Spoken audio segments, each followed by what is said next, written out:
ओम नमो भगवते रुद्राय। आप सभी शिव साधकों को प्रणाम करते हैं और आज की वीडियो को प्रारंभ करता हूं। यदि आप शिव के भक्त हो, भगवान शिव की भक्ति करते हो, तो हम पर भगवान शिव प्रसन्न है। हम शिव का पूजन करते हैं, शिव का वंदन करते हैं, सुमिरन करते हैं। कैसे पता चले कि हमारे जीवन में कुछ बदलाव हो रहा है? कैसे पता चले कि आपके महादेव आपके ऊपर प्रसन्न है? कोई लक्षण है? भगवान इशारा तो देते ही हैं। तो इशारा क्या दिखता है? भगवान शिव हम पर हमारी भक्ति पर प्रसन्न है, कुछ बदलाव दिखाई दे रहा है। भगवान शिव कुछ इशारा कर रहे हैं, कैसे पता चलेगा? तो मैं चाहता हूं कि मैंने जो शास्त्रों का अध्ययन किया, शिव पुराण से लेकर अन्य ग्रंथों का, उसका जो निचोड़ तत्व है वो मैं आपके सामने 7 बातों में रखना चाहता हूं। अब आपको अच्छी लगी तो वीडियो सुन लीजिएगा, ना लगे तो कोई बात नहीं। और ये मुख्य चर्चा मात्र केवल शिव भक्तों के लिए है। और जो शिव की भक्ति करते हैं ना, उनके जीवन में बदलाव कैसा आता है, जरूर सुनने वाली बात है। ये बात ऐसी है जो आपके दिल को छू लेगी। अगर आपको ऐसा लगता है कि हाँ गुरुजी आप बिल्कुल ठीक कह रहे हैं, अर्थ ये निकल कर आया कि महादेव कहीं ना कहीं आपके अंग संग हैं। अर्थ ये निकल कर आया कि आपकी शिव भक्ति में बदलाव आ रहा है।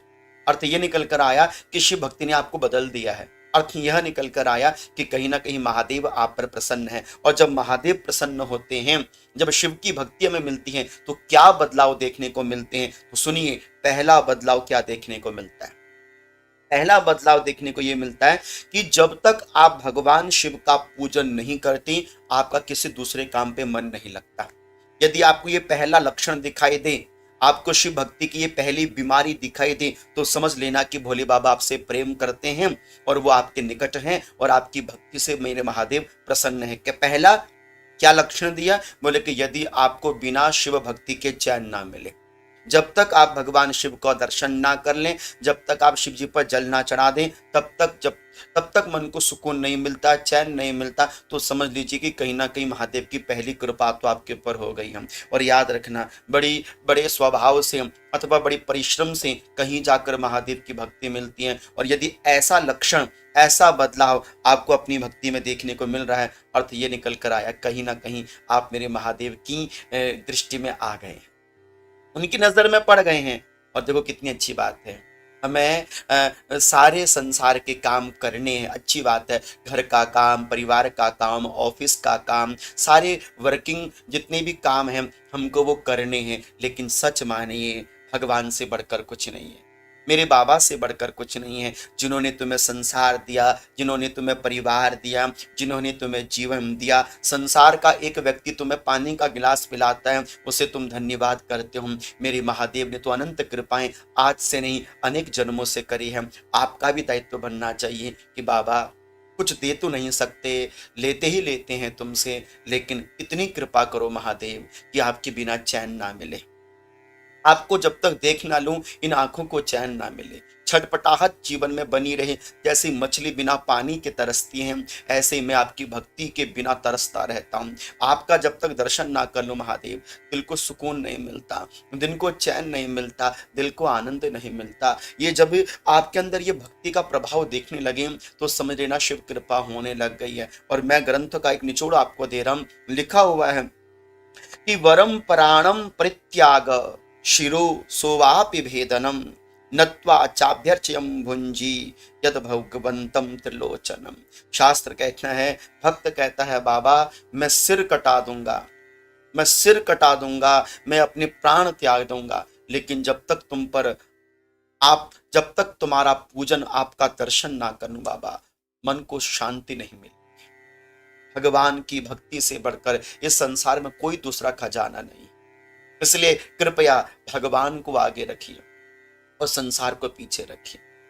हम करते ये हैं कि हम भगवान को पीछे रखते हैं और संसार को आगे रखते हैं। आप सभी भक्तों से मेरा हाथ जोड़ के निवेदन है कि आप अपने जीवन में कभी दुखी नहीं होंगे, कभी असफल नहीं होंगे, आपको कभी भटकना नहीं पड़ेगा जब आप अपने आगे आगे अपने महादेव को रखेंगे। इतना तो अपने भगवान पर विश्वास करो, वही एक विश्वास के लायक है। संसार का विश्वास कहीं ना कहीं बदलता रहता है। हम भी संसार में रहने वाले लोग हैं, बदलाव हम पर भी आ सकता है, लेकिन महादेव कभी नहीं बदलते। वो जैसे थे वैसे रहते हैं, वो अपनी कृपा करना नहीं छोड़ते। तुम लाखों पाप करने के बाद भी शिव की शरण पर चले जाओ, वो तुम्हें क्षमा कर देंगे। वो भूल जाएंगे कि तुमने पीछे क्या भूल करी। लेकिन संसार में एक छोटी सी भूल करोगे तो दुनिया वाले तुम्हें जीने नहीं देंगे।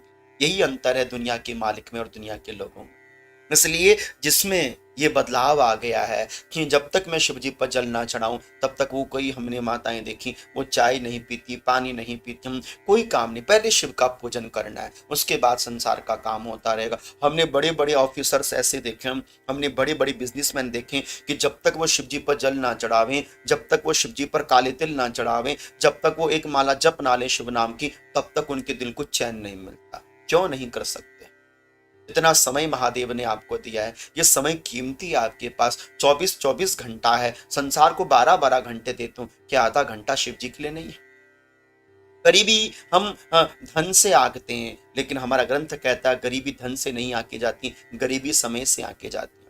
संसार को समय जो तुम दे रहे हो वो तुम्हारे काम आएगा नहीं आएगा नहीं कह सकते, लेकिन जो आज तुमने कण कण का समय अपने शिव को दिया है ना, ये जीवन पर्यंत तुम्हारे काम आएगा, हर क्षण तुम्हारे काम आएगा। इसलिए साहब हम तो यही कहेंगे आपसे कि हमारा मर जाना उचित है, लेकिन शिव भक्ति से कभी विमुख नहीं होना। शिव भक्ति से यदि विमुख हो जाओगे, शिव भक्ति से दूर हो जाओगे, बताओ जीवन कैसे चलेगा। इसलिए यदि पहला बदलाव आप में दिख रहा है, मतलब शिव भक्ति आप में जम गई है। दूसरा बदलाव क्या आता है?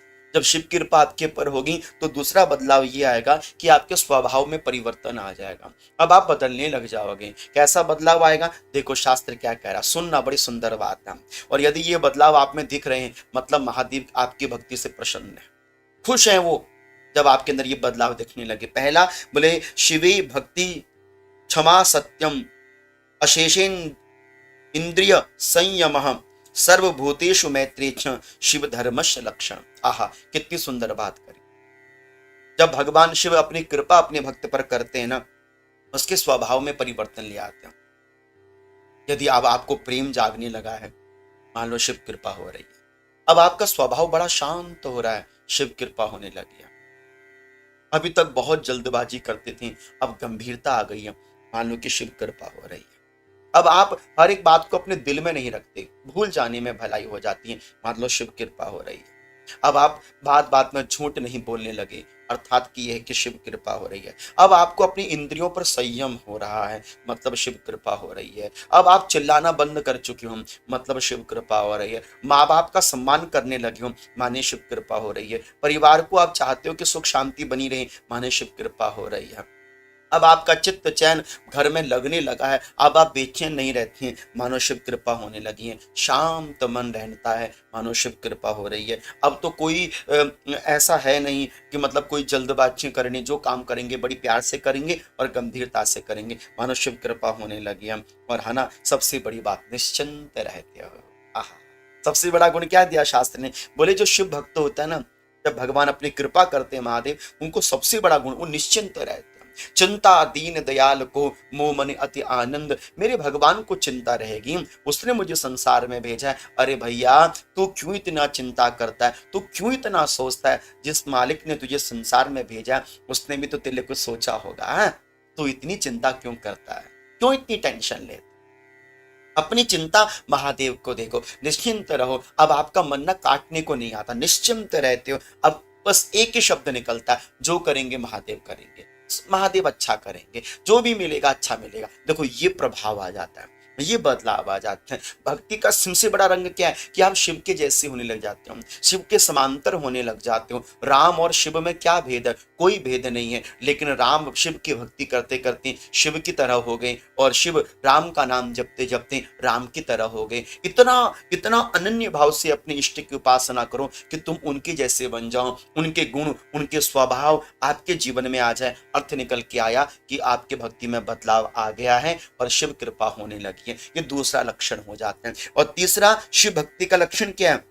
शिव भक्ति का लक्षण है कि गंभीर मन हो जाता है। अब कोई चिंता नहीं रहती है साहब, सबसे बड़ा लक्षण यही है कि गंभीर मन, कोई जल्दबाजी नहीं, बड़ा शांत मन रहता है। कभी शिव के चरित्र को पढ़कर देखो, जब भगवान महादेव दक्ष प्रजापति के यज्ञ में पहुंचते हैं तो बड़े बड़े देवता दक्ष प्रजापति को प्रणाम करते हैं, किंतु दक्ष प्रजापति भगवान शिव का अपमान कर देता है। लेकिन उस समय भी अपने महादेव की लीला को देखो, शांतम शाश्वतम अप्रमेय मग्नम निर्वाण शांति प्रदम। आहा, शांति के दाता भगवान शिव सांब सदा शिव निश्चिंत रहते हैं। हजारों गालियां देने के बाद भी शिव को महादेव कुछ नहीं बोलते, वो जानते हैं ये अबोध है, अबोध के सामने बोलने से हमारा मान ही घटेगा। महादेव चुपचाप, ये है शिव भक्ति का लक्षण। अत्यधिक नहीं बोलना, जितना बोलना है काम की बात बोलना है, और शांत। देखो आपके जीवन में भक्ति का प्रभाव कब प्रबल होता है, जब ये शास्त्र का सिद्धांत तुम्हारे जीवन में उतारता है कि तुम शांत हो जाते हो। पत्नी पर चिल्लाना, पति पर चिल्लाना, बच्चों पर चिल्लाना, माँ बाप को काटने को खाने को आना, झगड़ा क्लेश करना, जब ये चीजें जब छूटने लगे ना तो समझना महादेव ने तुम पर कृपा पक्का कर दी है। ये दूसरा लक्षण है। और तीसरा लक्षण जानते हो क्या, जो मुझे बड़ा अच्छा लगा जब मैंने ग्रंथों का अध्ययन किया, तो ये तीसरा पॉइंट मैंने निकाला कि जब आप पर शिव की कृपा होती है तो क्या बदलाव आता है। तो बोले बदलाव ये आता है कि अब आपको भगवान शिव की बातें करने में बड़ा मजा आता है, अब आपको शिव की बातें सुनने में बड़ा आनंद आता है, अब आप भगवान शिव की चर्चा को करने लग गए हो, अब आपका मन बड़ा गदगद हो जाता है। अरे देखो ना, ये शिव की बात कर रहा, सुन लेते हैं, ये शिव की चर्चा कर रहा, सुन लेते हैं, इतना प्रभाव पड़ जाता है। इसलिए मैं कहा करता हूँ कि जब आप अकेले में होते हो तो अपने शिव से बात करो, और जब तुम सबके साथ बैठे होते हो तो अपने केवल शिव की बात करो। ये कभी आपको लगता है, जब आप कभी अकेले में होते हो, आपका लगता है कि कोई मेरा संग अंग नहीं है, अकेलापन जब महसूस होता है, तो कभी चिंता मत करना, ये इंसान का स्वभाव है। जब तक स्वार्थ है तब तक वो आपके साथ रहेगा, नहीं होगा जिस दिन आपके पास उस दिन छोड़ के चले जाएगा। ये स्वभाव है इंसान का, पल भर में बदल जाता है। वही एक चींटी यदि जल में गिर जाए तो उसको मछलियां खा लेती हैं, और यदि उसी तालाब का जल सूख जाए और मछलियां उसमें मर जाएं तो वही चींटियां मछली को खा लेती हैं। तो पल भर में परिवर्तन संसार का ये नियम है, इसलिए घबराने की आवश्यकता नहीं है कि कौन मुझे छोड़कर चला गया, कौन मेरे साथ है, अब मैं संसार में अकेला रह गया हूं। याद रखना, अनाथ वो है कि जिसके साथ भोलेनाथ नहीं है, और सनाथ वो है कि जिसके साथ कोई ना होकर भी भोलेनाथ है। इसलिए आपके संग यदि मेरे महादेव हैं, मेरे भोलेनाथ है, तो आप अनाथ नहीं हो सकते। इसलिए जब आप अकेले में हो, लगे कोई संग में नहीं है, आंखें बंद करो, अपने शिव को याद करो, क्योंकि तुम्हारे सामने बैठे हैं वो। हाथों में डमरू लिए, त्रिशूल लिए, त्रिपुंडधारी मारे मेरे महादेव, जिनके जटाओं से शीतल गंगा बह रही है, माथे पर चमचमाता हुआ चंद्रमा है, जिनके कपाल पर मानो तृतीय नेत्र विशाल है, और जिनके कंठ पर मानो कि वासुकी सर्प विराजमान है। ऐसे महादेव जो औगरदानी अवरदानी है ना, जो अपने भक्तों के लिए सब कुछ लूटने को और लुटाने को तैयार है, ऐसे महादेव तुम्हारे सामने खड़े हैं। जब अकेले में हो तो शिव से बात करो, और जब सबके साथ हो तो केवल शिव की बात करो। अच्छा, हो सकता है कि नहीं हो सकता? हाँ जी कि ना जी? आपको कोई ऐसा बदलाव अपने जीवन में आया तो मुझे जरूर बताते रहना। और चौथा बदलाव क्या है? चौथा बदलाव, यदि आपके पास शिव भक्त, यदि आपके पर मेरे भगवान शिव प्रसन्न हैं, आपकी भक्ति अच्छे पथ पर चल रही है, तो चौथा बदलाव क्या आएगा कि आप अपने घर में पार्थिव पूजा करेंगे। आप अपने घर में रुद्राभिषेक करवाने का मन करेगा आपका कि मेरे घर में पंडित जी आए, मेरे घर में शिव का पूजन हो जाए, मेरे घर में रुद्राभिषेक हो जाए। आपका मन तड़पने लगेगा, आपका मन बेचैन हो जाएगा कि मुझे सावन का महीना आ रहा है, मुझे शिव जी की पूजा करनी है, मुझे सावन का महीना आ रहा है, मुझे पार्थिव पूजा करनी है। आपका मन अंदर ही अंदर से बेचैन आ जाएगा। सावन का महीना आ रहा है, मुझे बेलपत्री में जल चढ़ाना है। आपका मन अंदर ही अंदर से प्रफुल्लित हो जाएगा, हाँ हाँ मेरा शिव भक्ति है। देखो, अगर ये लक्षण तुम्हारे अंदर चौथा आ रहा है, मतलब मेरे महादेव आपके पर प्रसन्न है और आपकी शिव भक्ति बिल्कुल सही दिशा में जा रही है। अच्छा, पांचवा लक्षण क्या आता है? जब आपके पर भगवान शिव कृपा करते हैं, आपकी भक्ति जब फलीभूत होती है, तो पांचवा लक्षण आपके अंदर क्या आता है कि आप गलत को त्याग देते हो और गलत वस्तुओं को त्याग देते हो। कितनी बड़ी बात है, आप गलत क्यों त्याग देते हो और गलत वस्तु को त्याग देते हो। आज के समय में कौन ऐसा है जो अपनी गलतियों के साथ जीना चाहता है? हमारा स्वभाव है, मानवीय स्वभाव है कि हम गलतियां करेंगे, लेकिन जो शिव का भक्त होता है ना, वो अपनी गलतियों में सुधार करता है और गलत वस्तुओं का त्याग कर देता है। आज हमारे महादेव को लोगों ने बदनाम करके रखा है। कोई कहता है वो चिलम पीते हैं, कोई कहता है वो भांग पीते हैं, कोई कहता है वो गांजा पीते हैं, मेरे महादेव सुट्टा लगाते हैं। कितने गलत गलत और अनर्गल बातें मेरे बाबा के लिए किया जाता है। कभी कभी तो देख के मन रो पड़ता है कि महादेव आपके लिए लोग क्या क्या बोलते हैं। क्योंकि देखो, एक बच्चा कभी अपने पिता की देखो पिता का अपमान नहीं सहन कर सकता ना। हरिहर निंदा सुनहि जो कान्हा, हो ये पाप गौघात समाना। जो अपने इन कानों से अपने इष्ट की निंदा सुनता है ना, उसको गाय हत्या का, गौ हत्या का पाप लगता है। और यदि हमारे सामने कोई हमारे महादेव को कहे कि ये गांजा पीता है, ये भांग पीता है, ये तो घोटा लगाता है, तो मन बड़ा दुखित होता है, मन बड़ा पीड़ित होता है। और शिव भक्ति का लक्षण है कि गलतियों से सुधरता है और गलत चीजों को त्याग देता है। शिव का जो भक्त होगा वो चिलम पिएगा तो शिव का भक्त नहीं होगा। ये शिव को बदनाम करने का लोगों ने बेड़ा उठा के रखा हुआ है कि शिव का भक्त होगा वो चिलम पिएगा, शिव का भक्त भांग गांजा पिएगा। किसने बोला? कहां बोला? किधर बोला कि शिव जी ने कभी चिलम पी? बड़े बड़े पोस्टरों में शिव चिलम पीते हुए दिखा। तुमने अनंत कोटि ब्रह्मांड नायक हरिहर महादेव को क्या बना कर रख दिया? वो चिलम पीते हैं, वो गांजा पीते हैं, वो भांग पीते हैं, वो मदिरा पीते हैं, क्या क्या नहीं बना के रख दिया। ऐसे ऐसे अनर्गल बातें बना दी गई, ऐसे ऐसे गाने बना दिए, भजन बना दिए गए कि दम पियोगे या भांग पियोगे, ऐसा सा भजन। मन बड़ा दुखित होता है। जहां पर ऐसा होना वहां तुरंत बात वार्तालाप छोड़ दूं कि कहा मेरे महादेव ने कब कैसे पिया। पर मैं आपको बताता हूं मेरा ग्रंथ क्या कहता है। मेरा ग्रंथ कहना है कि जो शिव का भक्त होगा वो गांजा भांग की तरफ देखता भी नहीं है। पीने की बात तो तुम छोड़ दो, महादेव पर अपनी बुराइयां चढ़ाई जाती हैं। ये भांग गांजा, बाबा कहते हैं तुम्हारे पास ब्रह्म कमल का पुष्प नहीं है, तुम्हारे पास कीमती कमल पुष्प नहीं है, तुम्हारे पास नील कमल पुष्प नहीं है, तो तुम मुझे बेल का पत्ता चढ़ा दो। बेल का पत्ता नहीं है तो तुम मुझे कोई साधारण सा पत्ता चढ़ा दो। बोले जो तुम्हें कुछ नहीं मिलता तो बोले भांग चढ़ा दो। कुछ ना मिलने पर भी बाबा भांग से स्वीकार कर लेते हैं। मिलेंगे कहीं ऐसे महादेव आपको? और देवी देवताओं को 56 प्रकार का भोग लगता है, रोज सुबह स्नान होता है। तुम 10 दिन तक भोले बाबा पर जल ना चढ़ाओ, कोई फर्क नहीं पड़ता। लेकिन एक दिन जल चढ़ा दो तो तुम्हारे जीवन में फर्क आना शुरू हो जाता है। ऐसे महादेव को बदनाम कर रहे हैं। और शिव भक्ति में ये क्या है? 5वां लक्षण क्या बता रहा है कि गलत को त्याग देना, गलत को त्यागना, ये साहस रखना और गलत वस्तुओं को त्यागना। देखो ये लक्षण है शिव भक्ति का। यदि तुम शिव भक्ति कर रहे हो और गांजा भांग शराब पी रहे हो तो क्षमा कीजिएगा, ये शिव भक्ति का लक्षण नहीं है। और जिन्होंने शिव को गांजा भंगेड़ी नशेड़ी बनाकर रखी है ना, वो लोग घनघोर नरक के पातक हैं, घनघोर नरक के पातक हैं।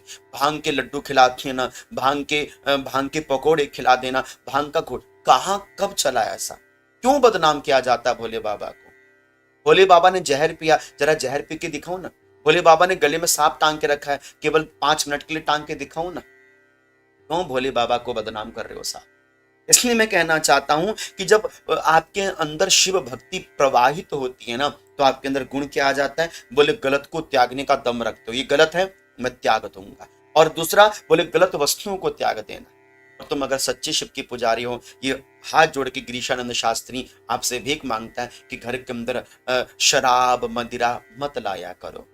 इससे आपका घर बिगड़ता है, इसलिए आपका परिवार बिगड़ता है। क्या दिया शराब ने? पूरा घर तहस नहस कर दिया। शराब पीने वालों ने अपने घर बेच दिए और शराब की बोतलें खाली करने वालों ने अपने घर बेच दिए और खाली बोतलों को बेचने वालों ने अपने कोठियां बना ली, बंगले बना लिए। और हम कहाँ के कहाँ रह गए। तुम शराब नहीं पीती, तुम मदिरा नहीं पीती, तुम एक माँ का खून पीते हो, तुम एक पत्नी का प्रेम पीते हो, एक बच्चे की ज्ञान को पीते हो। एक पिता जब शराब पीकर आता है, पूरा घर परिवार उस समय मानो कि दुख के पहाड़ के नीचे टूट जाता है। जब तुम्हारे अंदर ये गुण आ जाए कि मैंने शराब नहीं पीनी, मदिरा नहीं पीनी, मैं शिव का बन चुका हूं, अपने अवगुण में शिव पर चढ़ा दूंगा, लेकिन अवगुणों को धारण नहीं करूंगा, मान लेना, दिल से ये बात कह रहा हूं कि तुम सच्चे शिव के भक्त बन गए हो। तुम्हारे हाथ का चढ़ा हुआ एक जल का कतरा मेरे महादेव के लिए 100 गंगा जल के लोटों के समान है। इतने धर्मात्मा आपको भगवान शिव बना देते हैं। और देखो शास्त्र कहता है जो शिव को भांग पीने वाला, गांजा पीने वाला, और शिव पीते हैं गांजा हम भी पिएंगे, यदि कोई ऐसा व्यक्ति सोचता है कि मैं आपको प्रमाण दे देता हूं, लिखा हुआ है कि सर्व दोषाश्रयम मध्यम इतनी पुरा पुरादि ववर्जयेत क्व मध्यम क्व शिवे भक्ता क्व मासम क्व शिवार्चनम मध्यम मासम प्रसक्तानाम दूरे तिष्ठति शंकर। अरे जो शंकर का भक्त होगा वो गलत चीजों को दूर से ही त्याग देगा। और आप कहते हो कि शिव जी भांग पीते हैं, शिव जी गांजा पीते हैं, शिव जी नशा करते हैं। अरे हम आप एक धर्म की गद्दी पर बैठकर यदि शिव जी को भंगेड़ी नशेड़ी और भोले बाबा को गांजा पीने वाला बताएंगे, लोगों के मन में क्या जाएगा? हम शिव भक्तों की आस्था पे क्या पहाड़ टूटेगा? हम शिव के लिए प्राण त्यागने को तैयार है, शिव के लिए अपना सिर कटाने को तैयार है, और तुम भोले को बदनाम करने में लगे हो। तो गांजा पीता है, वो चिलम पीता है, चिलम के गाने बना दिए गए, भंगेड़ी नशेड़ी बना के, क्या बना के रख दिया आपने शिव तत्व को? साहब आपने शिव को समझा ही कहां? आपने शिव को जाना ही कहां? अभी तक आप शिव तक पहुंचे कहां? अभी तो केवल आपने मंदिर जाना प्रारंभ किया है, केवल अभी आपने शिवालय जाना प्रारंभ किया है। जिस दिन वो शिवालय तुम्हारे मन के अंदर आकर बैठ जाएगा, मान लीजिएगा उस दिन तुम्हारे जीवन में भक्ति का असली बदलाव आया। अभी तो हम केवल तुम्हें मंदिर जाने के लिए कह रहे हैं। जिस दिन वही मंदिर उठकर तुम्हारे हृदय में आकर बैठ जाएगा, उस दिन हम समझ सकते हैं कि वास्तविकता में तुमने शिव भक्ति को और शिव तत्व को जान लिया। इतने श्रेष्ठतम शिव तत्व को जो ब्रह्मा विष्णु को उत्पन्न कर रहे हैं, इतने श्रेष्ठतम तत्व को जो पृथ्वी के कण कण को चला रहे हैं, इतने श्रेष्ठतम तत्व को जो दिखाई नहीं देता फिर भी भक्तों के अंग संग रहता है, ऐसे ब्रह्म तत्व को तुमने भंगेड़ी नशेड़ी गांजा पीने वाला चिलम पीने वाला बनाकर रख दिया, और उसके नाम से तुम भी पी रहे हो। ये बदनामी करना छोड़ दो। अपने शिव का सम्मान मठिया मेल मत करो। शिव भक्तों को बड़ा दुख होता है जब उनके शिव को कहा जाता है कि वो तुम्हारा महादेव नशेड़ी है, तुम्हारा महादेव गंजेड़ी है।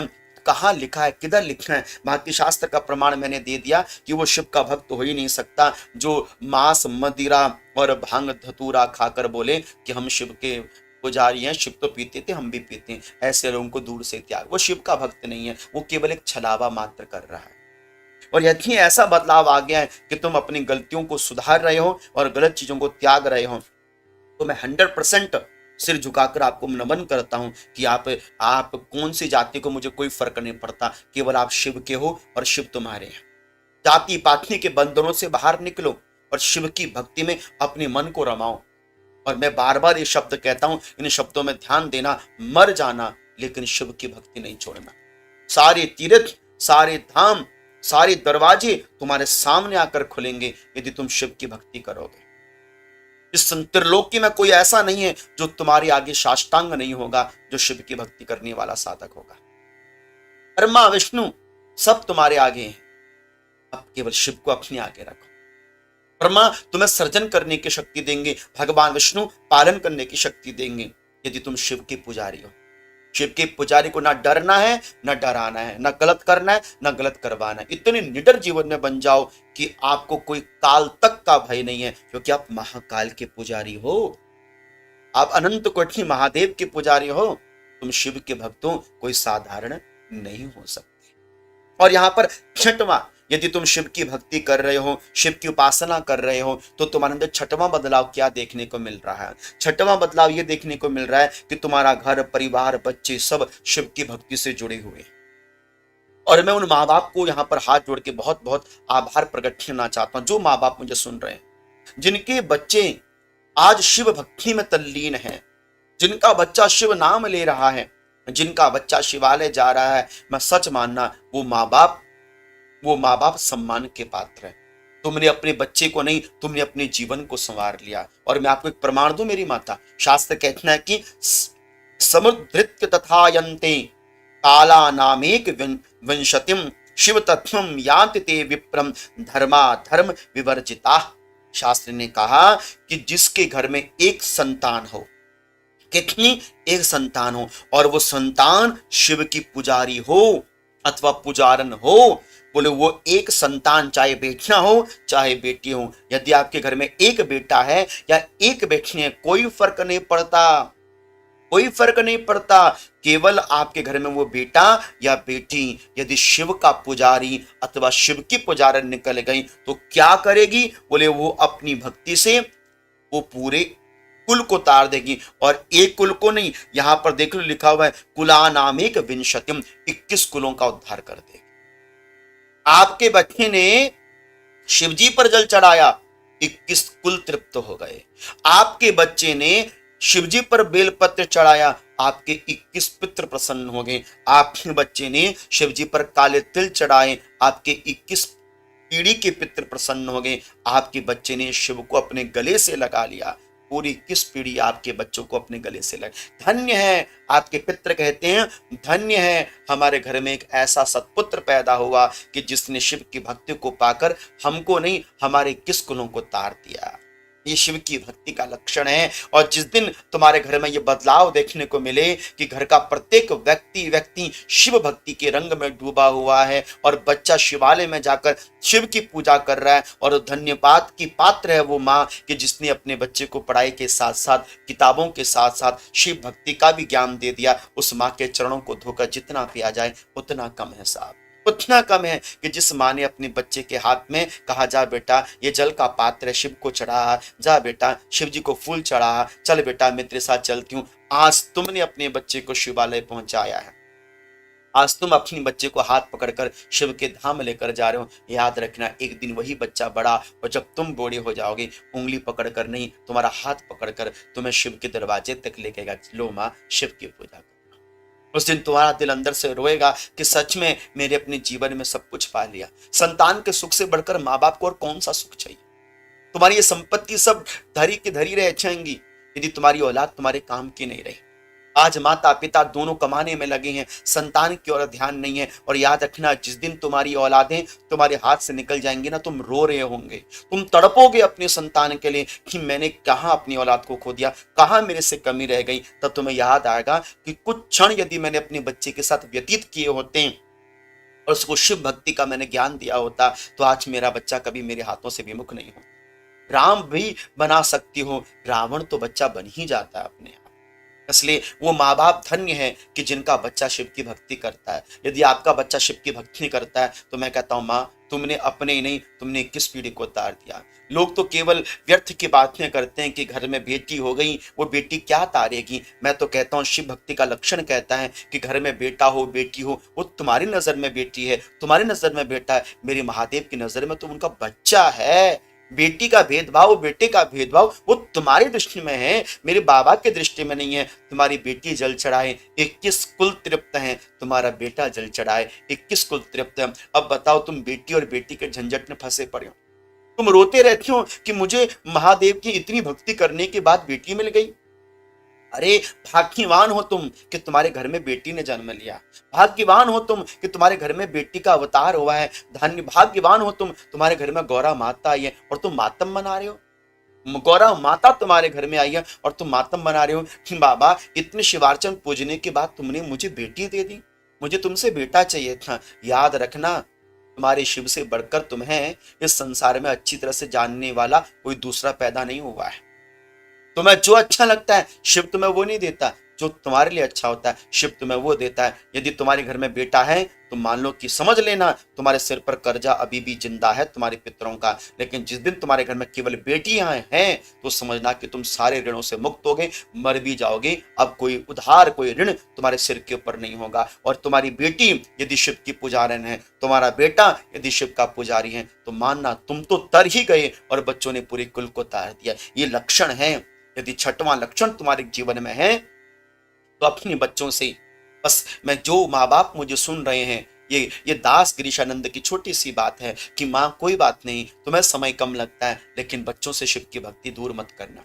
बच्चों का जन्मदिन आता है रुद्राभिषेक कराना, बच्चों का जन्मदिन आता है उनसे बिलवृक्ष का पेड़ लगवाना, जब हमारे बच्चे का जन्मदिन आता है कभी शिवालय में जाकर आप आनंद के साथ शिव पूजन करके आना। क्यों इधर उधर टहलते हो, आज बच्चे का जन्मदिन है, जिंदगी पड़ी है टहलने के लिए, आज चलो बेटा शिव के शिवालय जाकर महादेव को प्रणाम करते हैं। उन माँ बाप को शिव के आगे 10 बार सिर झुकाना चाहिए कि बाबा तुमने मुझे संतान का सुख दिया। संसार में बहुत ऐसे लोग हैं जिनको औलादे नहीं है, रोते हैं तड़पते हैं। केदारनाथ जाकर देखना, लेट लेट कर लंबे लंबे दंडवत होकर प्रणाम कर करके शिव की चौखट तक पहुंचते हैं। उनको देखकर रोना आता, पूछना उनका दर्द। 22 23 साल हो गए, औलाद का सुख नहीं मिला। आज आपके पास औलाद है तो तुम धन्यवाद करने के लिए भी शिव की शिवालय नहीं जाते। इतना दुर्भाग्य है। एक संतान के लिए तड़प तड़पता हुआ शिव के शिवालय जा रहा है, मां के दरबार जा रहा है, एक हमको सब कुछ मुंह मांगा इनाम मिल गया। आपके जीवन में कोई शिव की कीमत नहीं, आपने कभी शिव को धन्यवाद नहीं किया, केवल और मात्र केवल शिव से झगड़ा कि मुझे ये नहीं मिला, मुझे वो नहीं मिला, मुझे ये जो मिला कम से कम उसका धन्यवाद तो कर दो, जो है उसका तो नमन कर दो। संसार है, ये मन है, ये मन का कुआं कभी भरता थोड़ी ना है, डिमांडों में डिमांडें जागती रहेंगी, लेकिन जो चाहिए तुम्हें कम से कम उसके लिए तो शिव को धन्यवाद कर दो। संसार में याद रखना मेरी मां, याद रखना, संसार में औलाद से बढ़कर कोई दूसरा सुख माँ बाप के लिए हो ही नहीं सकता। और जो माँ बाप संतान से ज्यादा यदि संपत्ति से प्यार करते हैं, फिर वो माँ बाप कहलाने योग्य नहीं है, वो माँ बाप कहलाने योग्य नहीं है। क्योंकि तुम याद रखना, पैसों से अपने बच्चों को शिक्षा दे सकते हो लेकिन संस्कार नहीं दे सकते। आज की औलादे मैं तुम्हें ऐसी ऐसी दिखा दूंगा, शायद तुमने भी देखी होंगी, तुम भी उसी दुनिया के बीच में रहते हो जहां पर मैं रहता हूं। हमने ऐसी ऐसी औलादे देखी हैं कि माँ बाप ने बच्चों को पढ़ाया लिखाया, अपनी किडनियां तक बेच दी, वो बच्चे फॉरेन में चले गए, लेकिन माँ बाप को मरती हुई हालत पर छोड़कर चले गए। आज वो माँ बाप कभी मेरे से कहते हैं, गुरुजी हमें मर जाना चाहिए था, लेकिन ऐसी औलाद को नहीं पालना चाहिए। अब पछतावत होते क्या जब चिड़िया चुग गई खेत, लेकिन दुनियादारी है अभी भी संभलने को तैयार नहीं है। जहां तुम्हारे बच्चे का सहयोग तुम्हें बुढ़ापे में मिलना चाहिए था, वहां पर तुम आयाओं के भरोसे जी रहे हो, नौकरों के भरोसे तुम्हारी जिंदगी चल रही है। लानत है ऐसी जिंदगी को कि तुम बच्चों को जन्म तो दे पाए लेकिन बच्चों को शिव का भक्त ना बना पाए। अन्य है वो मार्कंडेय जी महाराज, जिनके पिताजी मरकंडू थे। मरकंडू जब महादेव के पास गए, तपस्या करी, महादेव प्रकट हुए, कहा मरकंडू जी मांगिए, क्या मांगते हैं? बोले मुझे एक संतान का सुख दे दो बाबा। बोले बाबा ने कहा ठीक है, एक संतान ऐसी देते हैं जिसकी उम्र बहुत लंबी होगी, और एक औलाद ऐसी देते हैं जिसकी उम्र मात्र केवल 13 साल की होगी, मांगो कौन सी औलाद चाहिए? बोले दोनों में अंतर क्या होगा? बोले जो लंबा जिएगा वो दुष्ट बच्चा होगा, लेकिन जो 13 साल जिएगा वो शिव भक्त होगा। क्या चाहिए? उन्होंने रोते हुए कहा बाबा कोई बात नहीं, मुझे लंबी उम्र वाला बच्चा नहीं, मुझे छोटी उम्र वाला बच्चा दे दो, लेकिन तुम्हारा भक्ति करने वाला बालक हो, मुझे वो बच्चा चाहिए। 13 साल का बालक आशीर्वाद के रूप में मांगा, नाम मरकंडू जी ने मार्कंडेय रख दिया, और बचपन से ही अपने बच्चे को शिव भक्ति से जोड़ दिया। और उसका प्रभाव ये पड़ा, जब 13 वर्ष पूर्ण होने लगे तो काल का फंदा उस छोटे से बालक के गले पर पड़ा। वो बच्चा रोता हुआ माँ बाप के पास नहीं गया, क्योंकि उसके माँ बाप ने कहा था कि बेटा तुम्हारे माँ बाप आज के बाद महादेव हैं, और वो महादेव को गले लगकर रोने लगा, गले लगकर रोने लगा।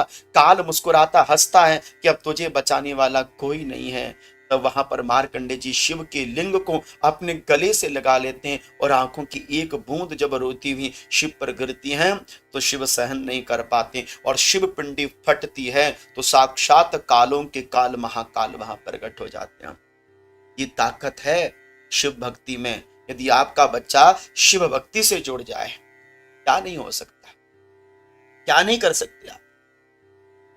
संसार का धन, संसार का पैसा, ये तो देखो कब तक साथ रहेगा, लेकिन तुम्हारी आंखों के सामने तुम्हारा बच्चा शिव नाम की भक्ति के साथ साथ पूरी परिवार को चला रहा होगा ना, तुम्हें बहुत बहुत आनंद मिलेगा कि मैंने अपने जीवन में बहुत अच्छा पुण्य कमाया, बहुत कुछ कमाया।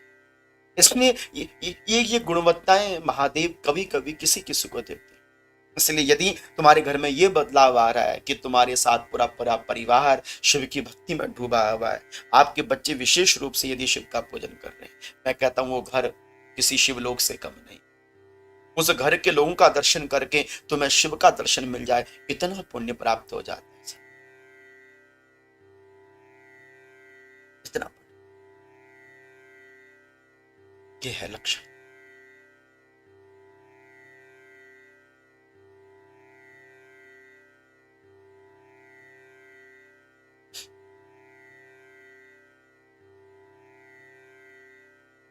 और सातवां गुण है, सातवां गुण।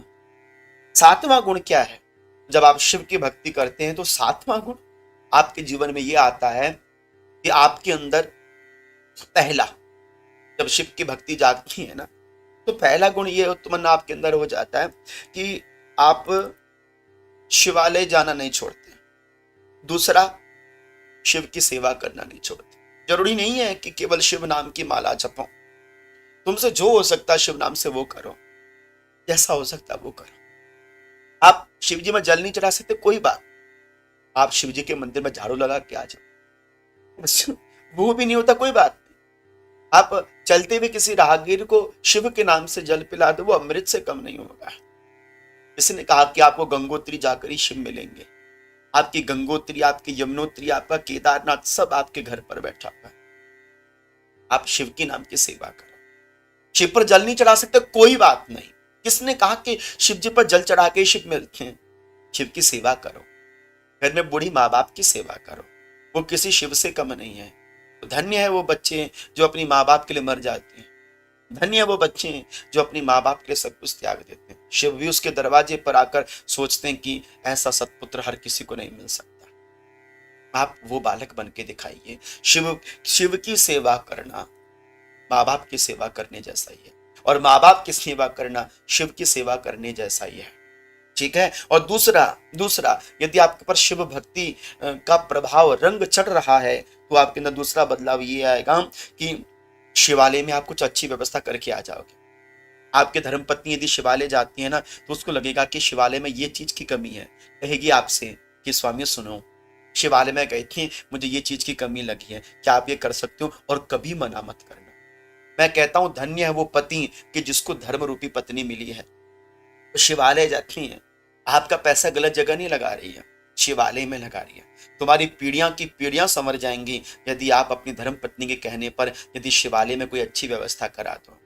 कोई लोटा टूटा है, स्वामी के लोटे का दान कर दो। ये जलहरी टूट गई है, जलहरी का दान कर दो। डमरू फट गया है, डमरू का, यदि कभी धर्मपत्नी कह देना कि आपने ये करना है, तो कृपया कभी उसकी बातों को टालना मत। तू बड़ी आई भक्तन, तू बड़ी आई पुजारन, तू बड़ी आई खर्चा करवाने वाली, कभी मत बोलना। तुम्हारे तो भाग्य संवर गई कि ऐसी धर्मपत्नी तुमको मिल गई जो तुम्हें शिव पूजन के लिए प्रेरित कर रही है। और शिव के लिए कुछ हो जाए शिवालय में, क्या कुछ नहीं कर सकते।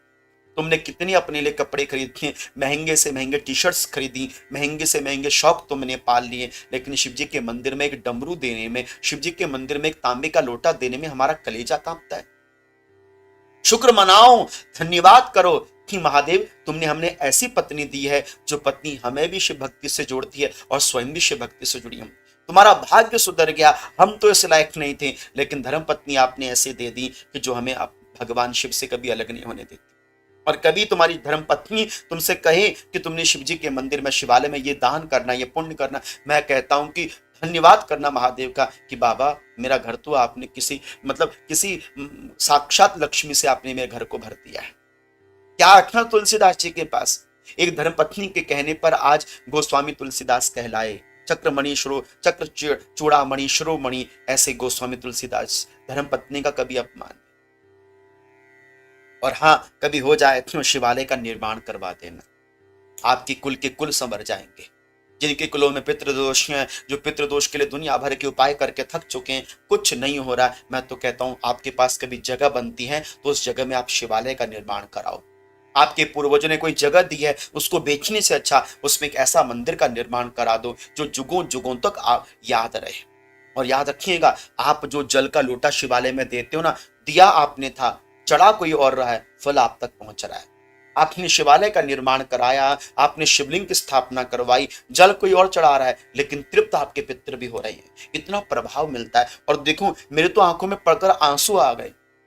मुझे तो इतना गंभीर हो गया इस श्लोक को पढ़ने के बाद कि मेरा मन एक बार अंदर से ना रो पड़ा कि मेरी शिव की कृपा देखूं। क्या लिखा है कि अष्टेष्ट का समायुक्तम कुर्यात् शिवालयम विधूय पाप संघातम स्वपि गच्छेत शिवालय।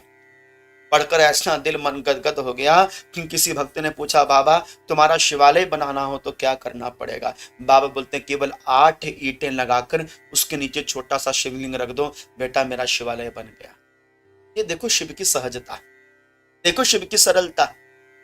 नहीं चाहिए उसे सोने के छत्र, नहीं चाहिए उसको चांदी का छत्र। मेरे बाबा तो कहते हैं केवल तुम 8 ईंटों का छोटा सा शिवालय बनाकर उसके नीचे छोटा सा शिवलिंग की स्थापना करवा दो, काम हो गया। ऐसी सहजता किसी के अंदर? क्या कभी आपके मन में विचार आया कि मुझे शिवालय का निर्माण कराना चाहिए? क्या कभी आपके मन में ऐसा विचार जागता है कि मुझे शिवलिंग की स्थापना करवानी थी?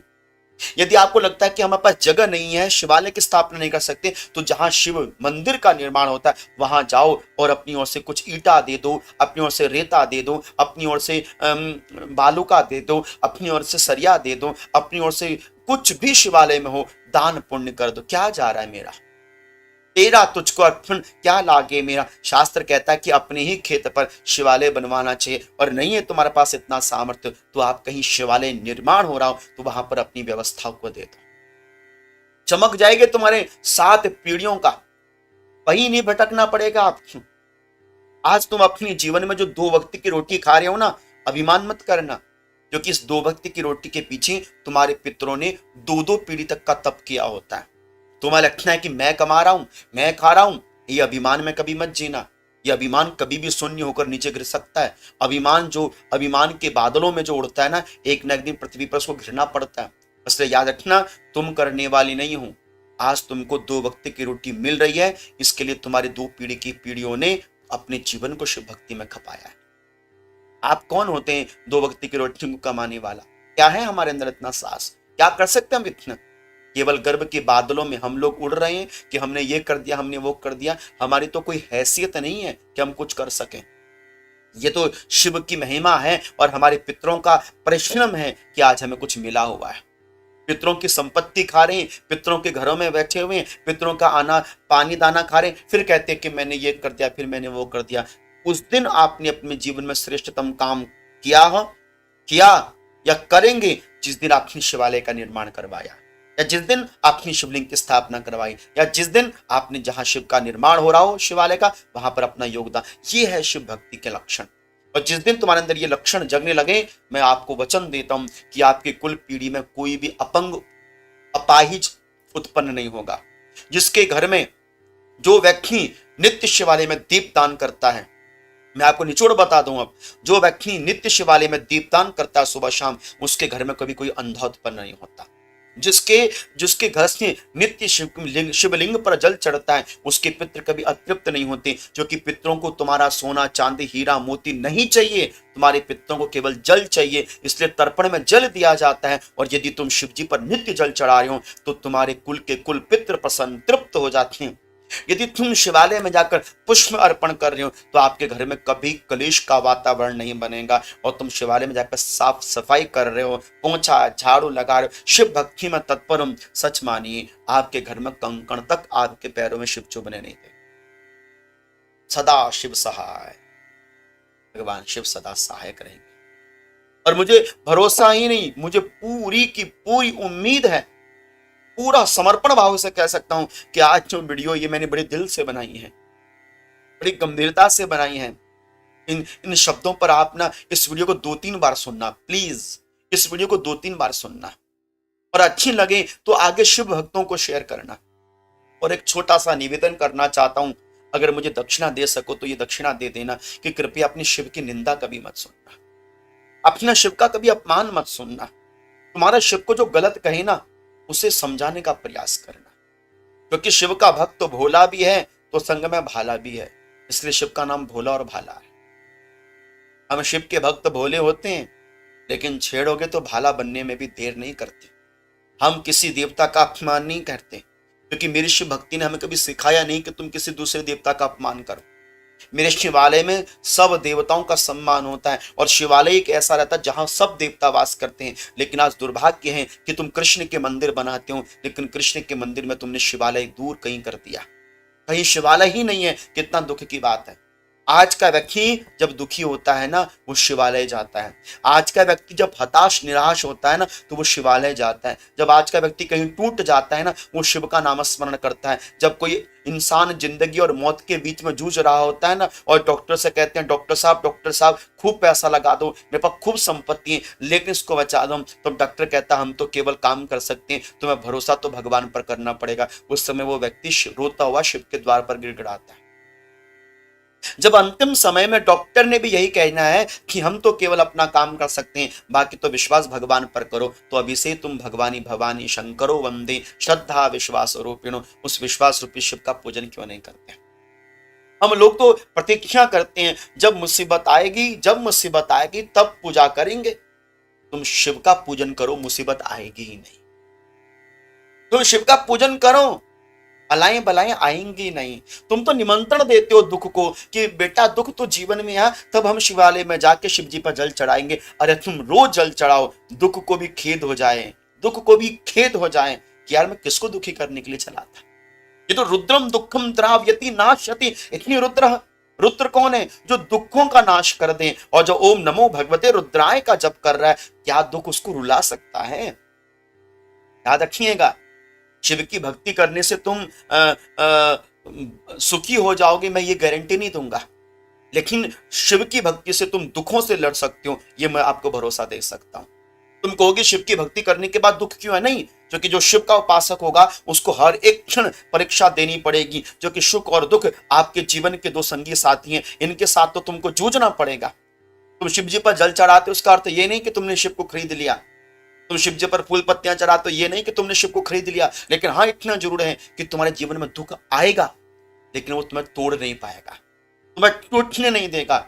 और बस इस बात को छोटी सी कहानी से याद रखना कि एक बार कहीं 5 मंजिला मकान बन रहा था, बिल्डिंग बन रही थी। एक लेबर नीचे काम कर रहा था, 5वीं मंजिल पर मालिक खड़ा था, लेबर को बार बार बुलाता है लेबर, लेकिन लेबर सुनता नहीं है। तो इतने में क्या करता है कि वो जो मालिक होता है उसका, वो नीचे एक सिक्का फेंकता है। जब वो उस लेबर के पास वो सिक्का गिरता है तो देखता है सिक्का, तुरंत छिपाकर जेब में रख लेता है। दूसरा सिक्का फेंकता है ताकि वो ऊपर देखेगा, लेकिन फिर नहीं देखना, फिर वो अपने जेब में रख लेता है। अंत में मालिक छोटा सा एक पत्थर उठाता है और नीचे फेंकता है। तो क्या होता ये कि पत्थर जब नीचे गिरता है तो सिर पर लगता है, दर्द होता है तो ऊपर की ओर देखता है। तब मालिक कहता है मैं तुझे बुला रहा था, दुनिया के शोर शराबे में कहीं तुम धन के आलस में इतने मस्त मत हो जाना कि तुम अपने शिव को भूल जाओ। दुख तुम्हारे जीवन में आता ही इसीलिए है ताकि तुम एक बार शिव को देख सको कि बाबा तुम महादेव, आप ही हमारे रक्षक हो,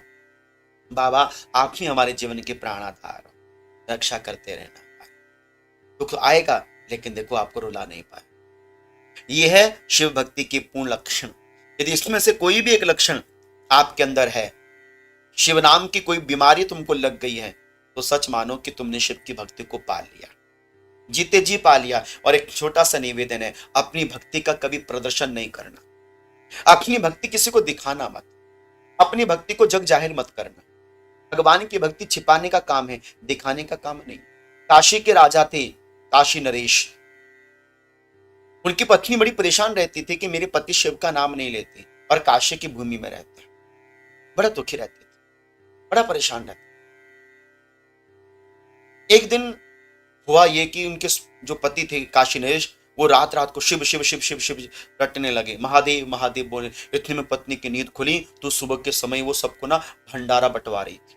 राजा ने कहा क्या हुआ? बोले महाराज, मैं तो ये सोचती थी कि आप कभी शिव की भक्ति करते ही नहीं, लेकिन जब रात्रि के समय, रात को सोते समय आपके मुख से जब मैंने महादेव महादेव सुना तो मेरी आत्मा गदगद हो गई। वो दिन था, राजा ने तत्क्षणात सारे कार्यकाल जितने राजपाट थे सब त्याग दिए, क्योंकि उनको बड़ा दुख हुआ कि मेरी भक्ति का प्रदर्शन हो गया, मैंने अपनी भक्ति दिखा दी, देख ली। इसलिए अपनी भक्ति किसी को दिखानी नहीं है, किसी को बतानी नहीं है। तुम क्या उपाय करते हो, क्या नाम जपते हो, क्या कर, हाँ कोई तुमसे पूछे मुझे करना क्या है, तो बोले वो देखा है शिव जी का मंदिर, शिवालय देखा है, बस वहां चले जाओ। सब दुखों का समाधान, सब शंकाओं का समाधान, सब पीड़ाओं का समाधान मेरे बाबा के दरवाजे पर है। सब देवता जिस द्वार पर बैठे हैं उस द्वार पर तुम जाओ तो सही। अरे मुझे तो हंसी तब आती है, हम महाराज केदारनाथ गए हैं। आप में से कितने लोग हैं जो केदारनाथ गए? है कोई यहाँ पे बैठा हुआ जो केदारनाथ गया हो? हमको तो जरूर मिलते हैं, गुरुजी हम तो केदारनाथ जाकर आए हैं, हम केदारनाथ जाकर आए हैं। मुझे तो हंसी आती है, तुम केदारनाथ जाकर नहीं आए, तुम केवल केदारनाथ घूम कर आए हो, केवल तुम केदारनाथ टहल कर आए हो। तुम्हें केदारनाथ भगवान से कोई लेना देना नहीं था। अरे जो इंसान अपने घर के शिवालय में नहीं जा पाया, जो इंसान अपने घर के शिवालय में जल नहीं चढ़ा पाया, जो इंसान अपने गली में गए बने हुए शिवालय में जल चढ़ा कर नहीं आ पाया आज तक, वो केदारनाथ जाकर किसका दर्शन करके आया? हमारा तो प्रश्न है आपसे, आपने कभी अपने घर के शिवालय में जल नहीं चढ़ाया, आपने कभी अपने घर के शिवालय में शिव को प्रणाम नहीं किया, आपने कभी अपने गली के, अपने क्षेत्र के, अपने गांव के शिवालय में कभी प्रणाम नहीं किया, और तुम लोग बड़े खुश होकर बोलते हैं गुरु जी मेरा बेटा तो केदारनाथ जाकर नहीं आया, वो केदारनाथ घूमकर आया है। एक केदारनाथ का दर्शन करना अलग होता है और एक तीर्थों में घूमकर आना अलग होता है। तुम्हारी औलादें घूमकर आई होंगी, तुम लोग घूमकर आए होंगे, दर्शन करके नहीं आए। मैं तो स्पष्ट बोलूंगा, कड़वी बात लग सकती तो सुन लीजिएगा, लेकिन जिसने कभी अपने घर के शिवलिंग में जल नहीं चढ़ाया, हाँ, जिसने कभी अपने गली के मंदिर में जाकर जल नहीं चढ़ाया, वो बच्चा तुम्हारा यदि केदारनाथ जा रहा है तो कौन सा बड़ा काम कर रहा है। वो केदारनाथ नहीं गया, वो केवल अपने दोस्तों के साथ केवल मात्र घूमने के लिए गया, और वो एक ट्रेंड बनाया कि देखो मैं केदारनाथ जाकर आया। हाँ जी कि ना जी? बुरा तो नहीं मान रही हमारे बात से? झूठ तो बोलेंगे नहीं, लेकिन सच्चाई है ये। ठीक है, आशा करता हूं कि आप सभी लोग आज बड़े प्यार से इस वीडियो को सुन रहे थे।